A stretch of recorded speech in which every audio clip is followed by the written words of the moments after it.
Is vipi Patazoners, mko fiti? So today I'm going to show you this Syinix. We are unboxing this Syinix refrigerator.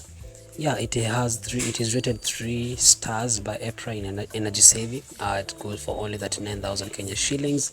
Has 210 liters. Okay, it has 25 months warranty. So inside it is very big. Of course it is deep.